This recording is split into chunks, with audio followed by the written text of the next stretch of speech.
So the question is, is this upper bound completely out there? And well, to answer this question, we first have to come up with some more sophisticated relaying schemes. That's kind of a marginal topic because I want to focus on the upper bounds, but let me still briefly say that.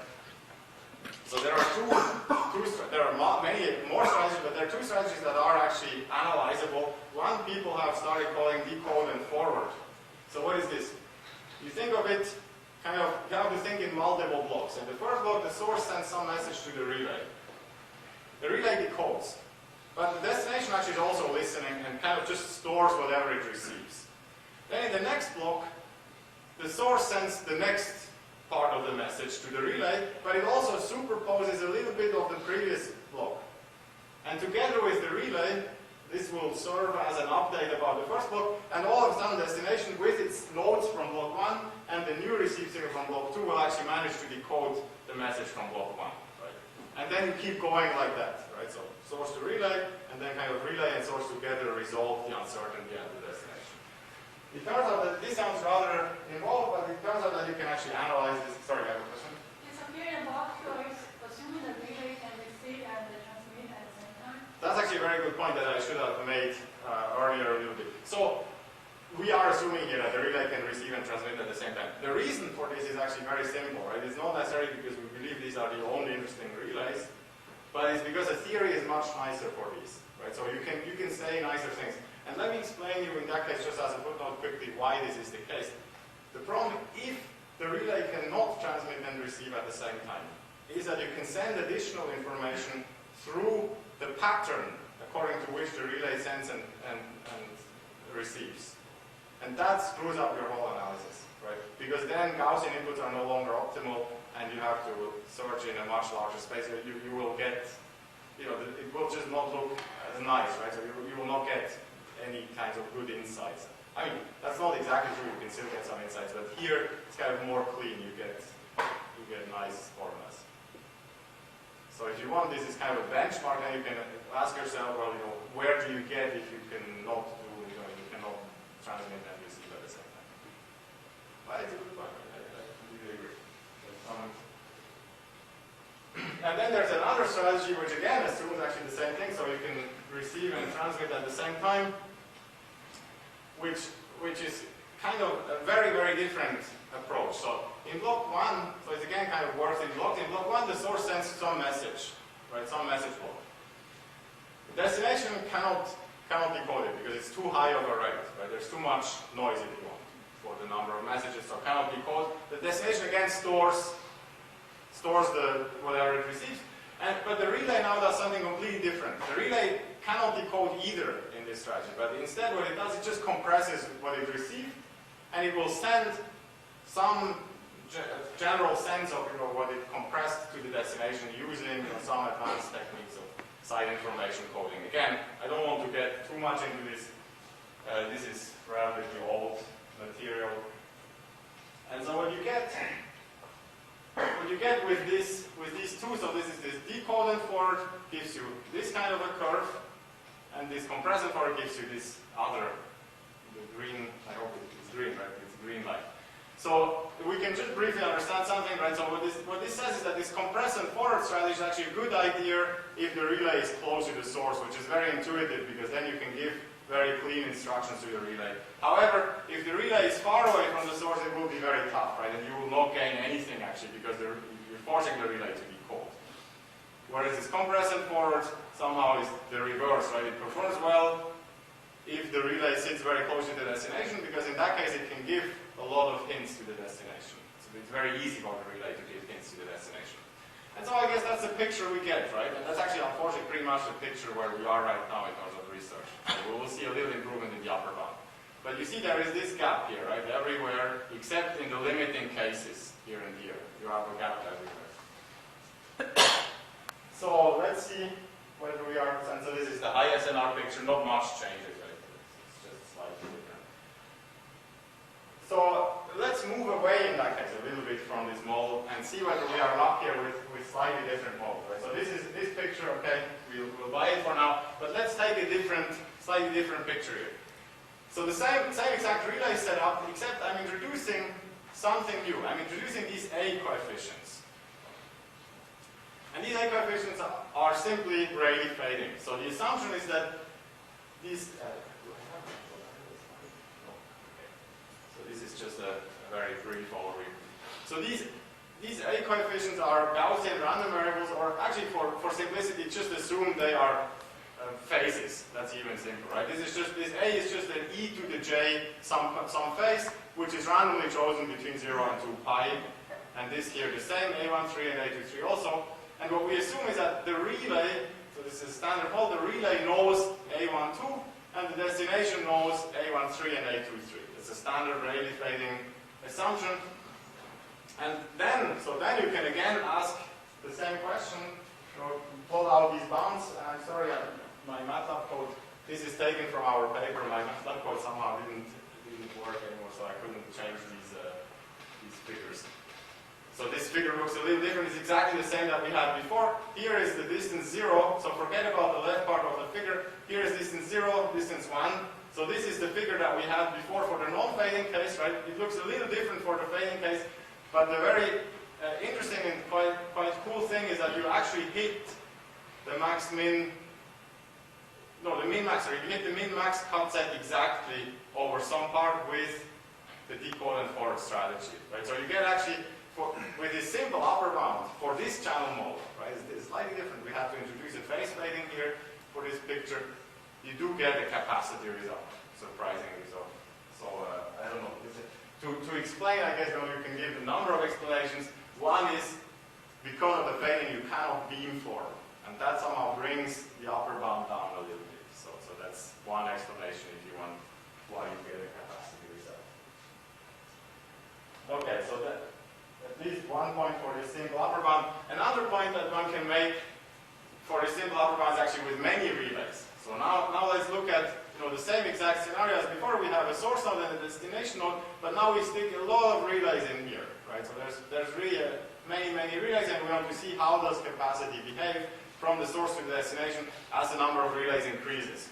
Again, you can consider this simple min-max cut set bound.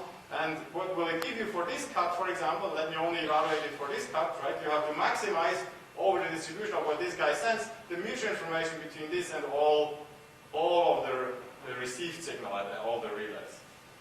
And that's, again, easy. You can show that Gaussian signals, again, maximize that, and you get this log of 1 plus, essentially, m times the power, right? So the m is the number of relays.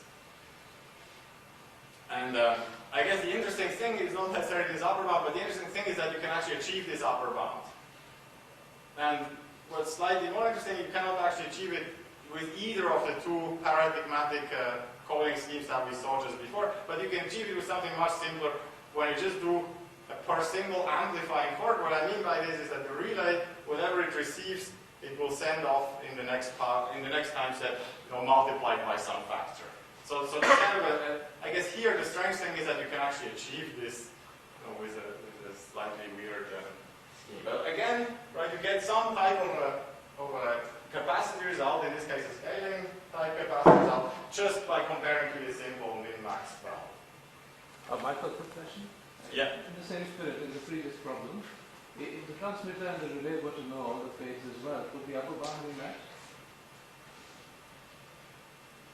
So here, if who knows the phases? If the transmitter and the relay everybody were to know all the phases, everybody, would the upper bound be met in that particular case? No, because then you are back to this case essentially, right?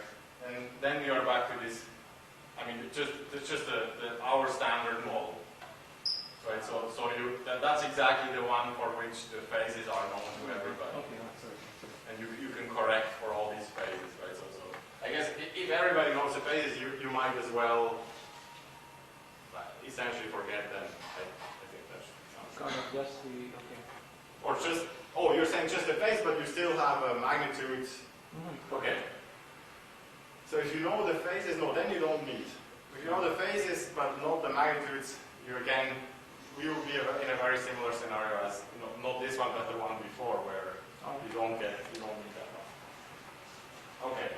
So it looks like in some cases we are lucky here with this simple bound, but in general it's not good enough, right? So let's also throw it at the feedback problem.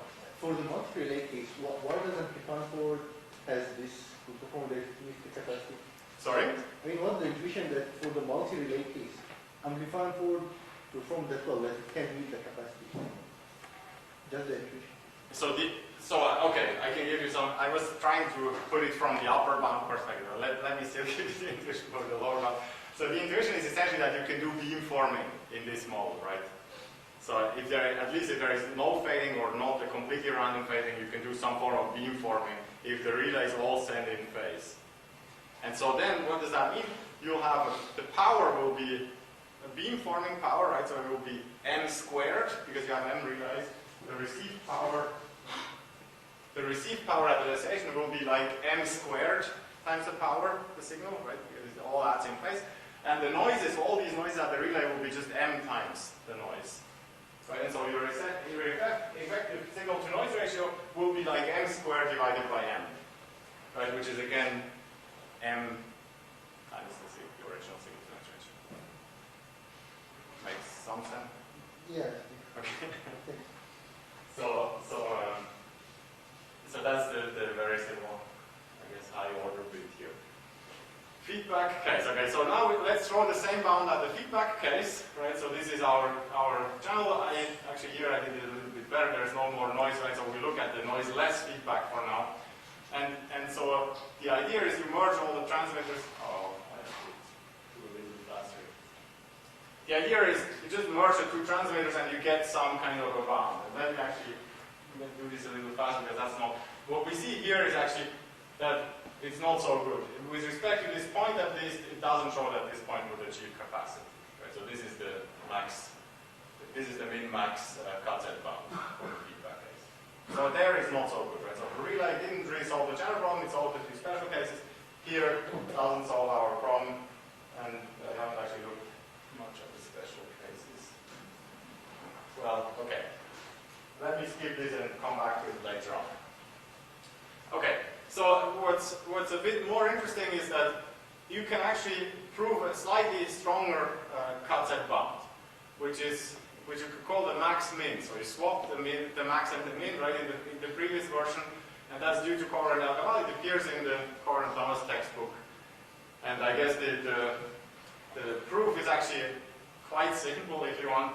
The proof is just that the sum of all the rates, again, when we think of this set test, you chop up the network into two halves or two parts, then all the rates that go from one part to the other, what you can show is that, okay, what you can show is that this is, by the standard Fano inequality, right, should be small or equal to the mutual information between the outputs of that set and the input of the transmitted signals of that set and the received signals on the other side, plus this Fano term that will go to 0.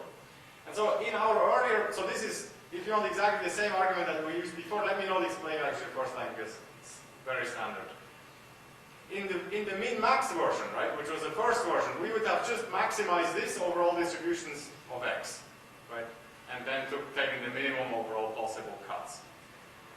However, you can also, what you can show, what you can easily convince yourself of, if you do that, if you just stop at this step, if you want, and you do that for all the possible cuts, right, then for any code that you come up with, it must be true that there is one distribution that at the same time, for which at the same time all of these bounds are satisfied. Right? So that's kind of the intuition behind it. That's why you can swap the min and the max, so that's the old one, right? And so what we do, we swap min and max, and so we take first the minimum over all these possible cuts, and then we maximize over the probability distribution. And the question is, how much does it, so that's very cool, right? But how much does it really buy you at the end of the day? And so we're going to throw it first at the relay problem, right? So it almost looks the same as before. We have, of course, the same mutual information expressions, right? But now we first minimize over them between the two, and then we maximize over all distributions. So that may be actually a trickier problem a priori, right?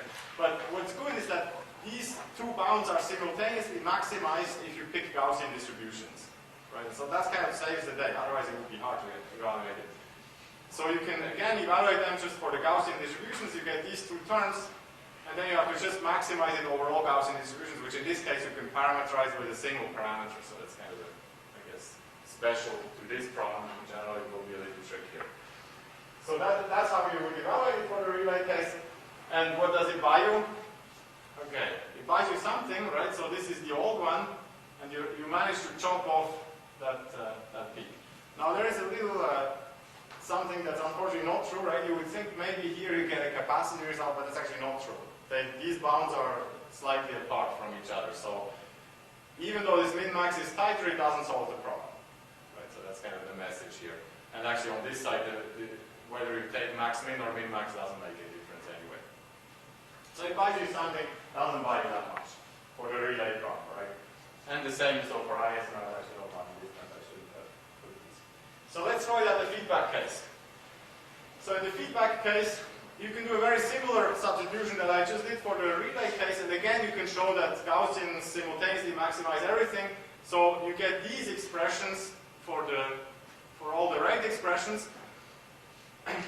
Again, in terms of a single parameter that parameterizes the joint Gaussian distribution between x1 and x2. And then you can ask yourself, so let's plot this region, right? The region over all these row parameters.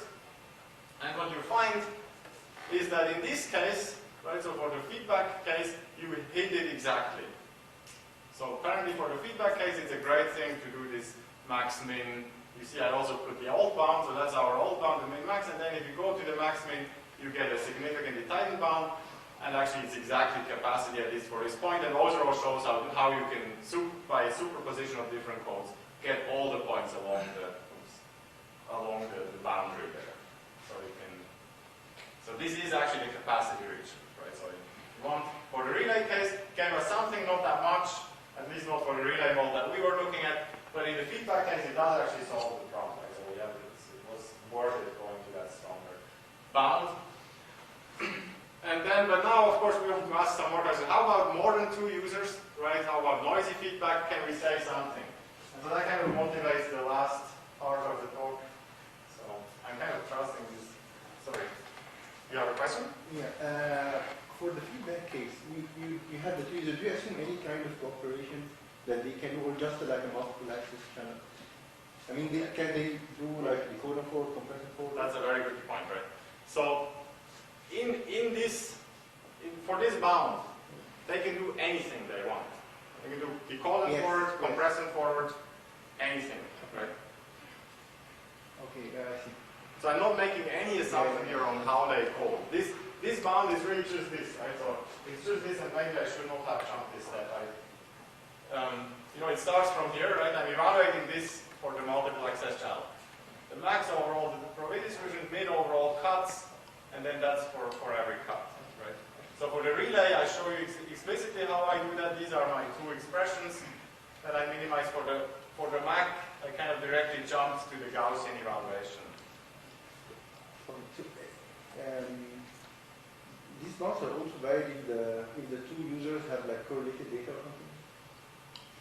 If the 2 users have correlated data, no. Okay. No, then they are not valid. It's actually an interesting question, right? So you can immediately see it for one little special case, and let me just make this side remark here. If the 2 users have completely correlated data, right, then it means really you just collapse it to transmission rate 1. And then, of course, you get all the way to the min-max, right? Then you get all the way out here to have completely correlated data. But it's a very interesting question. As you move away a little bit, things change dramatically. And we can talk about it later on. So could you argue, before you got these results, could you argue that the max min would give a tighter bound? Yeah, of course. Min max? Yeah. That wouldn't be wrong. There's nothing wrong with it. The max min has to give a tighter bound, right? Or I should say the other way around. They cannot give a looser bound, right? You take the max of the mins versus the min of the maxes. So also the max-min in general, you wouldn't expect it to be a tight bound in general, because the max-min smacks very much of the copper on channel, where you're trying to send information from one transmitter to one receiver over multiple channels. And the multiple channels here are parameterized by the way you do the cut. And there's too much of a requirement that you're asking for here. So in general, it shouldn't be tight. Tight meaning it shouldn't coincide with the low bound everywhere except in special cases. So that's a very good point. And actually, I never thought of this in interpretation with the compound channel. This sounds very good. I have to think about it. So the point that Professor Narayan made is that you should not expect the max-min bound to be tight in general, right? So I should have said that earlier on, right? So I guess there's no hope, there's no general hope in the community that this will solve all of our problems. What I was trying to show here is that in some cases, what are kind of some cases where you can actually show something with just that bound. So to go on from there, right? So I guess in the feedback case, this max-min did fine. And so we want to, for 2 users, and we want to know what about more than 2 users, right? And then we also want to ask about noisy feedback and these 2 questions. So first for the many user case, that's one slide that I skipped before, but it's because here you get the same answer. So if you have many users, and again you think you merge all of them, right, to get a bound. So you merge all the transmitters, and maybe now should have had another figure here, sorry. So now you have not only two, but you have many of these, and then you merge all of them together into one to get a bound, right? That's for sure. You can never hope to do better, no matter what sophisticated strategy you're using. Then you'll again get this beam-forming thing, right? So your essential SNR will be m squared, and so you'll say that certainly the sum of all the rates cannot be larger than a half log 1 plus m squared p, right? That's kind of a simple upper bound. Question is, can you get there, right? And it can be shown that even the min-max actually doesn't give you, even the max-min doesn't give you anything better for this case. And so the question is now, can you get there? And so this strategy of the send innovations only that we just briefly touched upon has been extended to the end-user case. It takes a little bit, but it's a very nice extension in 2002. And there it can be shown that at least for large m, the sum of the rates only behaves roughly like log m plus log m, right? If you want, this was twice log m, right? So if you compare these 2 products, and maybe that's how I should have written them, it would be, up here it would be half log m plus a half log m, right? And here you have this log. So it's a substantial difference, and the question is there some hidden strategy, right? Which would be somewhat of a disappointment, because this send innovations only strategy is somehow very intuitive, and you would think that it should be optimal. I don't know, maybe that's wrong, but that's kind of, I guess, an expectation that you could fall upon. So we'll see something about this case, right? And the other case is, how about if you add in noise into the feedback, right? What does our bound say? Maybe that's a quick quiz question. And actually the answer is very easy, right? Our bounds, both of our bounds cannot say anything about when you add noise in here, right? We never even took this into account explicitly that there was any feedback in the first place, right? So motivated by this, in a sense, we now want to go back and see, can we somehow prove something better for this case? And that leads me, okay, this I think I'm going to skip. And this leads to this third approach. It's what we call the dependence balance bound. Okay. And so here's what this approach does. Just, this is the picture, right? Now there's potentially some noise, but again, for the start off of the discussion, suppose there is no noise. And if you just revisit the cut set bound, and I actually just realized before that I should not have put these equations because they are completely trivial. But if you do this cut set bound successive derivation of the mutual information expressions, the start of which I showed earlier, but then didn't really write. But you can look this up in comments. So I'm sorry about that. But what you'll find is that the rate of user 1 in this case, for example, will be upper bounded by a term that looks like this, right? So we have a mutual information between whatever this guy sends in time slot I, the received signal in time slot I, conditioned on what the other guy sent in time slot I, and all the received signal, all the past received symbols. That's the type of a bound you'll get. And so what does the min max or max min or both of them now do? They convert this into a single letter description and maximize. Right? And we want to hold off just 1 second here and put in one more ingredient. So this is the same equation that we just had before. And we'll now write it more explicitly, which of course if you really prove the max min, which we haven't done, you would have to do too. We'll now rewrite this slightly artificially in the following way. We'll define S to be just a uniform random variable over 1 through n, right? It's also a standard trick. And then we'll define this auxiliary t, which is composed of the S and y. Oops, that should be S minus 1, sorry. So this should not be I, it should be S minus 1.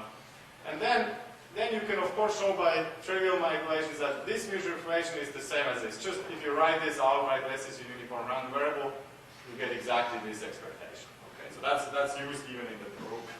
And you can do that for the other two equations as well, and you'll get, okay, the important thing, actually I should point this out. The important thing is that this t guy will be the same whether or not you pick R1, R2, or even the sum of R1 plus R2. This t will always be just the past received signals and this time sharing, this artificial time sharing. Okay? So you can rewrite this upper bound, right, on the capacity region, you can rewrite it in this fashion with this t guy, and you can say if R1 and R2 are equal, then there must exist some arbitrary joint distribution. So I artificially split it here, there's no reason to do that. An arbitrary joint distribution between t, x1 and x2, such that all of these bounds are simultaneously satisfied. Right, and so we can just briefly go back to the Gaussian case. You can show this region is actually convex for Gaussian, and you can forget about the t, and you'll get the same expression that we just had before. Right? So that's a capacity region for the noiseless feedback to user in the Gaussian case. So what, right? So this iteration really was just exactly what we just did. And so here is this observation that kicks off the dependence bounds one, which is taken from a paper by Extra and Williams, published in '89. It starts with a very trivial observation, right? So here is what it starts with. So any coding scheme also satisfies this equation here. What does it say? It says that the mutual information between the two messages, right? So these are the two messages that the two users send, conditioned on yn minus the mutual information between the two messages is larger than 0. Right? It's completely trivial because the two messages are independent. Right? So this mutual information is 0. This mutual information is something, but mutual information is always positive or non-negative, so you trivially get that this has to be larger or equal to 0. Right? So it's just an observation if you want. Any coding scheme will induce a certain received sequence, and that received sequence has to satisfy this relationship.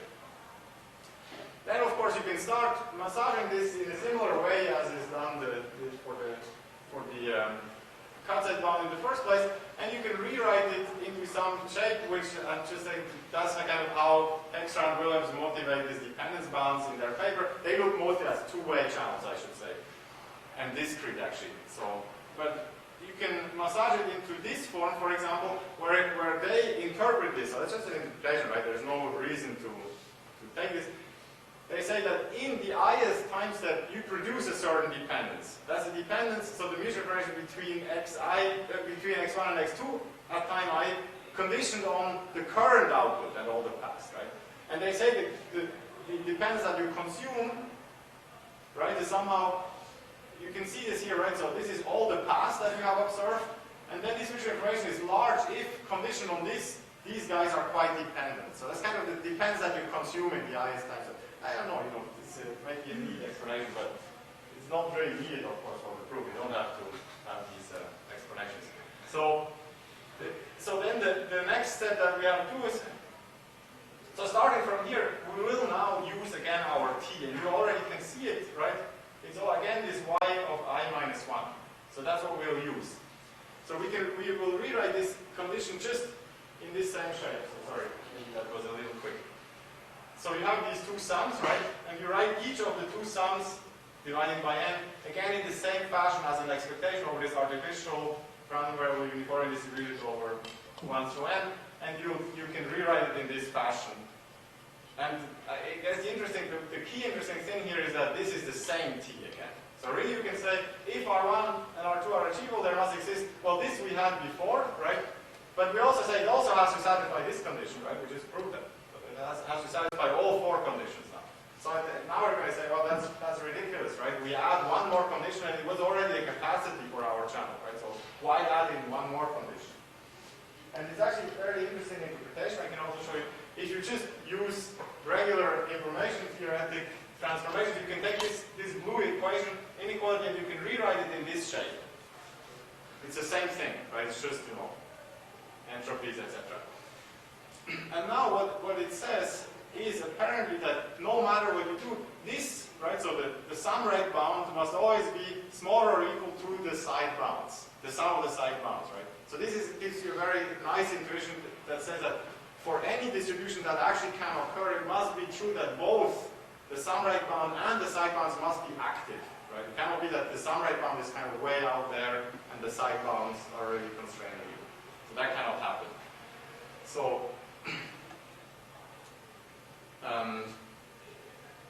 okay. So, but I guess there is one technical thing here that I want to point out. So I have about, 3 minutes left. One technical thing. So before, when we evaluated this, it was very easy to argue that everything had to be jointly Gaussian, because you could show that for any constrained moments you had to pick everything Gaussian here and you maximize it all simultaneously. That is no longer true, right? Because now this guy is actually on the left-hand side, right? So we don't necessarily want to just maximize this guy. So we cannot argue that it's always better to take a Gaussian one, because we may hurt ourselves here. And so this takes a different argument. We also have to show that this guy is concave, right? So the difference between these two. So it's a technical thing which we show in one of the papers, and actually in one of the papers we have there's a bug in there. So actually it's just an omission, I should say. We thought we could jump one step, but then we realized that we actually have to prove it. Okay, so the real interest in this, so far, right, so far so good. It just comes back to the same exact capacity expression. But the real interest, why I was excited about this, is because you can bring in the feedback, the noise in the feedback, right? And how is that, right? Well, you can also just say, and maybe I should have put back the picture, right? So y1 tilde is the noisy version that user 1 gets to see, and y2 tilde is the noisy version that user 2 gets to see. And by the same, any coding scheme has to satisfy this simple observation, right? And you can massage it, you'll get this equation here, right? This inequality. And now it's even harder actually to show that things are that is sufficient to consider jointly Gaussians, but it's not that hard. It's not impossible. So again, you can show that the difference here is concave, is a concave function of the in the t, and you'll get. Let me just show you the result. I can say maybe something more about the technical part later on. So what am I showing you here? I'm showing you the rate that you can get on the max, so the sum rate, right? The sum of the two guys as a function of the noise in the feedback, right? And so it starts at like some ridiculously low noise, and then here is noise variance 1, right? And then I guess here's noise variance 10, noise variance 100. So what the bound says is something. This was our previous bound, right? That's the capacity of if you have no noise in the feedback. That's the capacity if you have no feedback to begin with. And then if you have noise in the feedback, you get this behavior, at least in this log scale, right? You get this behavior that, first of all, at least we cannot say much whether feedback hurts you here whether the noise hurts you here when there's almost no noise. But then there is this regime kind of around where the noise variance is 1, power is. I'm not sure. I think it's 1 for this plot. In any case, there is this regime where the noise in the feedback will just kill you and it will become useless, right? So if you are around about here, the noise range is around 100, so maybe 10 or 1 or 2 orders of magnitude higher than the signal strength, then it's completely useless, right? So there is no outer bound if you want previously that could show this. And these are some strategies that we can evaluate. So that's one part of the dependence bound graph, and the other one, details of which I have skipped, but is that you can also use this dependence bound to show that this log m plus log m is actually the best you can get in an end-user Gaussian map. So dependence bound is maybe interesting. I think we haven't explored all of its uses yet. So this is kind of the thing that I looked at. First, this min-max cut-set bound. It was tight in some failing relay cases and in the many relay limit, but in general it didn't perform so well. The max-min cut-set, it's tight in some more cases. It's tight in something called a degraded relay channel, but I didn't talk about it here. just for completeness. But then more interestingly, it's tight for the Gaussian 2 user MAC, and then this dependence bounds gives you a good tight result for the Gaussian M user MAC, and it gives you a non-trivial upper bound for the MAC with noisy feedback. So it's kind of a different tool. And I guess, extenders actually one that I'm very curious about is another style of an upper bound was presented by people from here last year at Asilomar, so I'm very curious to see where it's going. And what I have been looking at actually recently is cooperation under some channel conditions which are a little bit less favorable than uniform noise. And we have been reading a lot of literature that came out of Maryland for some reason. Maybe which is our Narayan paper, and also a paper by Bland and Anstram IMAX report. And actually there are of course a lot more aspects, right? This is just some information theoretic upper bounds on cooperation. There are a lot more, and there was a workshop in Berkeley earlier this month. It was raining, so people were working a lot. But you can find all of the information, including photographs and lecture slides at this web address. So this has a whole bunch of relaying cooperation results and recent work. So I think that's all that I wanted to say. Thank you very much.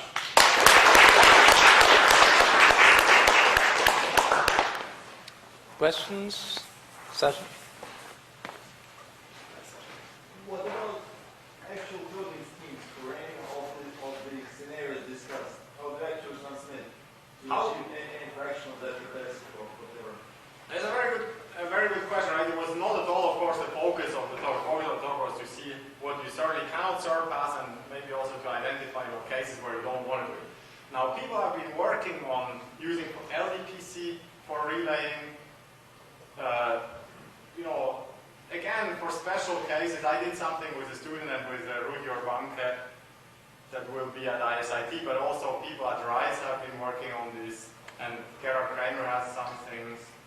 So I guess on the LDPC front, there has been some work in implementing these strategies and seeing when they get you to capacity. Is it clear though what is required in terms of the code structure from a coding scheme to be a good scheme for any of these channels? I think in general, no. I think the only kind of guidance or maybe more, but the one that I can think of right now is for this fading case, right? So with the phase fading, in the regime where you get capacity, the one guidance it gives you is that there you can use independently designed LDPC codes at the source and at the relay. So and that is actually a little bit of a help, because the other coding schemes will require the codes to be dependent. And we never figured, I think nobody has figured out a good way of how you would generate two LDPC codes that have the right kind of dependence. So that seems to be an open problem yet. So Any other questions? Yeah, Khan? cool. That's Swiss time. Yeah, I'm just trying to ask, your third bound, your dependent balance bound, is it? Gives them you're hoping the converse for the discrete case of Mark-Michael feedback. Of the what? What? Oh, of which one with feedback? Mark-Michael with feedback, but in discrete case, that is often, although Gaussian cases works out. We have tried a little bit. Now, the difficult part there is usually this t variable, right? So in this Gaussian case, you can argue for Gaussianity. You pick Gaussian distributions in the end, and you maximize over Gaussians. And that's not even actually for all Gaussian problems is it true, but for this one, for the noisy one, that is actually not hard to show. But for the discrete cases, it's quite tricky. So if you look also at the Hextra and Williams paper, even though they do talk just at the very end, they say, okay, we can extend this to the multi-access, but they don't have the examples for that. They have the examples for the two-way channel, and it becomes very tricky to optimize over the T. So or these T distributions is unfortunately. So I think it could give better bounds in some cases, right? But the capacity result. Okay, is it like the optimal distribution, just go overall possible distribution to get the convex out? Get that? Convex can definitely write a bound. Yeah, that's for sure. Yeah, okay, for sure it gives you a bound.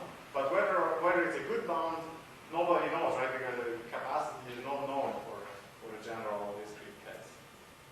So yeah, it's true. You can do it too. And it applies, that's for sure. I have one general question along the lines of Sasha's question. In trying to meet the upper bound, the schemes are based on strategies that you try to incorporate or have at the relay and the receiver, or in the feedback case. Now, they're not meeting the upper bounds in general, right?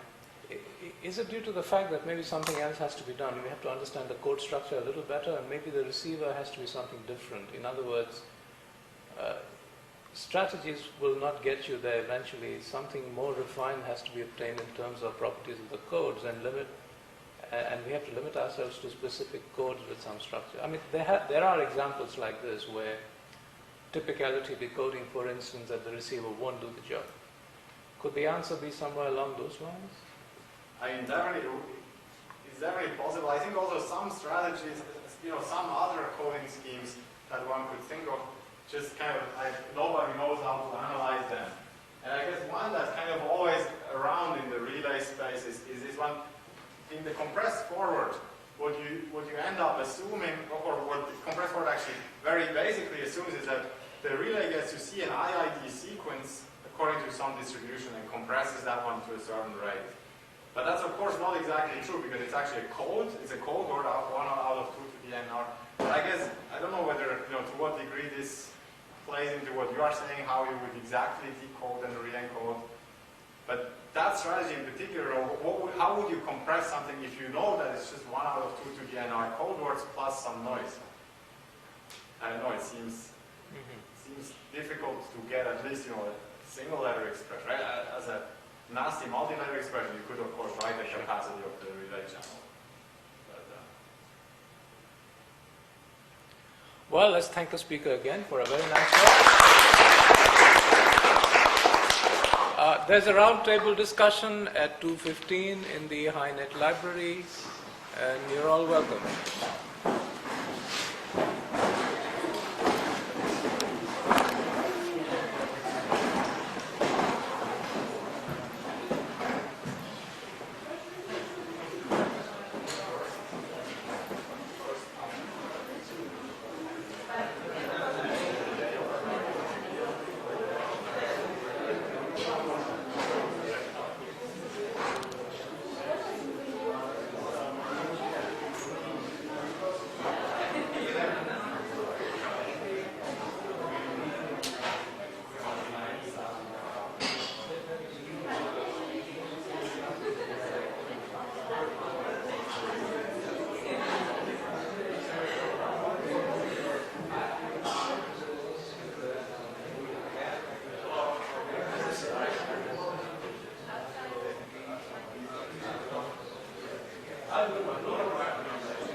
Beta on and off button.